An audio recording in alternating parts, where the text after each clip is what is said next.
ಸಮಾನತೆಗಾಗಿ ಸಹಭೋಜನ ಎಂಬ ಒಂದು ಕಾರ್ಯಕ್ರಮವನ್ನು ಮಾಡೋಕ್ಕೆ ನಾವು ಚನ್ನಪಟ್ಟಣ ತಾಲೂಕಿಗೆ ಬಂದಿದ್ದೆವು. ಇಲ್ಲಿಯ ಜನಗಳ ಜೊತೆ ಬೆರೆತು ಎಲ್ಲರ ಜೊತೆ ಸೇರಿ ನಾವು ಊಟ ಮಾಡಿ ಎಲ್ಲ ಬಂದಾಗ ಇಲ್ಲಿ ಗವಿ ರಂಗಸ್ವಾಮಿ ದೇವಸ್ಥಾನ ಅಂತ ಇದೆ, ಇಲ್ಲೇ ಪಕ್ಕದಲ್ಲೇ ಇದೆ. ಸೊ ಈ ಸ್ಥಳಕ್ಕೆ ನೀವು ಯಾವತ್ತಾದ್ರೂ ಬರ್ತಿದ್ರೆ ಇಷ್ಟು ಒಳ್ಳೆ ಪ್ರದೇಶ ಎಲ್ಲೂ ಕಾಣಕ್ಕೆ ಸಿಗಲ್ಲ. ಸುಮಾರು ಇಲ್ಲಿ 10-15 ಬೆಟ್ಟಗಳ ಹತ್ರದಲ್ಲಿ ಕಾಣ್ತಾ ಇದೆ. ನೀವು 7 ಬೆಟ್ಟಗಳು ದಾಟಿ ಅಂತೇಳಿ ಎಲ್ಲ ಕತೆ ಕಳ್ತಿದ್ದೀರಾ, ಆದ್ರೆ ಇಲ್ಲಿ ತುಂಬಾ ಬೆಟ್ಟಗಳು ದಾಟಕ್ಕಿದೆ. ಇಲ್ಲಿ ಕೂತ್ರೆ ನಿಮ್ಗೆ ತುಂಬಾ ಕತೆಗಳನ್ನು ಬರಿಬಹುದು. ಯಾಕಂದ್ರೆ 7 ಬೆಟ್ಟ ದಾಟಿ ಬರ್ದ ಕತೆಗಳು ತುಂಬಾ ಇದೆ. ಇದು ಎಷ್ಟೊಂದು ಬೆಟ್ಟಗಳಿದೆ ಅಂತ ಲೆಕ್ಕ ಹಾಕಕ್ಕಾಗಲ್ಲ, ಅಷ್ಟೊಂದಿದೆ. ಪಕ್ಕದಲ್ಲಿ ನೀರಿನ ಅಂಶ ನೋಡಿ, ಬೆಟ್ಟದ ಮೇಲೆ ನೀರು, ಬೆಟ್ಟದ ಮೇಲಿರುವ ಆ ಮರಕ್ಕೆ ನೀರೆರೆದವರು ಯಾರು ಅಂತ ನಾವು ಕಲ್ತಿದ್ದೀವಿ. ಬಟ್ ಇಲ್ಲಿ ನೀರು ನೋಡಿ ನಿಂತ್ಕೊಂಡಿದೆ ಹೆಂಗೆ ಅಂತ, ಬಹಳ ಚೆನ್ನಾಗಿದೆ ನೋಡಕ್ಕೆ.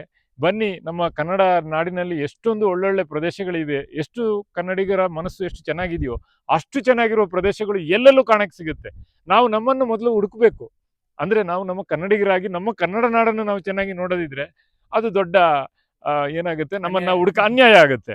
ಆದ್ರಿಂದ ನಾವು ನಮ್ಮನ್ನ ಅನ್ಯಾಯ ಮಾಡಬಾರ್ದು, ಕನ್ನಡ ನಾಡನ್ನು ನಾವು ಹುಡುಕ್ತಾ ಹೋಗ್ಬೇಕು. ಇದು ಈ ಜನ್ಮದಲ್ಲಿ ಮುಗಿಯಲ್ಲ, ಅಷ್ಟೊಂದು ಇದೆ. ಈ ನಾಡಿನಲ್ಲಿ ಇಲ್ಲದ್ದಿಲ್ಲ ಅಂತ ನಾವು ಕಲ್ತಿದ್ದೀವಿ. ಹೊನ್ನು ಬೆಳೆಯುವ ನಾಡಿದು, ಚಿನ್ನ ಬೆಳೆಯುವ ನಾಡಿದು, ನಮ್ಮ ನಾಡಿದು ನಮ್ಮದು ಅಂತ ಕಲ್ತಿದ್ದೀವಿ.